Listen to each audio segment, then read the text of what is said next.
পালন করে সংসারের সকল বিপদ কাটিয়ে যায়।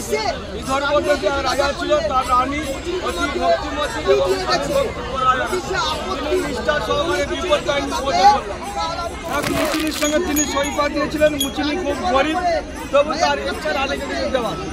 রানী রোজ বলেন তোমরা তো গো মাংস রান্না করা নিয়ে আসবে, দেখবো কেমন। মুচিনি গোপনে গো মাংস রাঁধলো, তারপরে কাপড় চাপা দিয়ে রাজবাড়িতে নিয়ে এলো।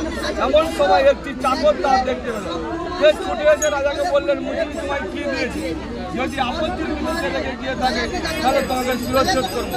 তখন রানী ভয়ে কাঁদতে কাঁদতে এক মনে মা বিপদদায়ীকে ডাকতে লাগলো। মা বিপদদায়িনী ভক্তের আকুলতার ন্যায় চিন্তাতে পারলেন না। তিনি কানে কানে এসে বলল দেখ সেই ফুল ফলে 13 রকম ফুল ফল এবং 13টা পাল সুপারি খেয়ে দেখালো। তখন রানীর বিপদ কাটিয়া গেল। মধ্যবাজারে বিপদদায়িনী অথবা বিপদদায়িনী সমাপ্ত হইল। মা বোনের সংকট করে উদ্ধার দিয়ে মা দুর্গাকে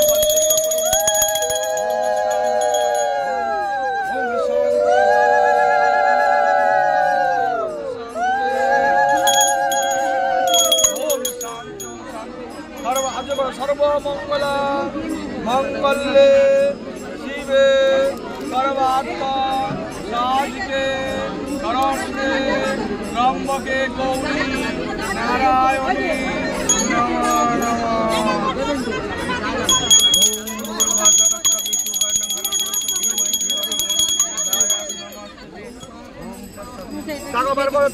ঠেকে দিন আগে এটা ঠেকে দিন না ফোনটায় ঠেকা দেবে না, ঠেকে দিন মা জানি ওরা বলো না ঠেকা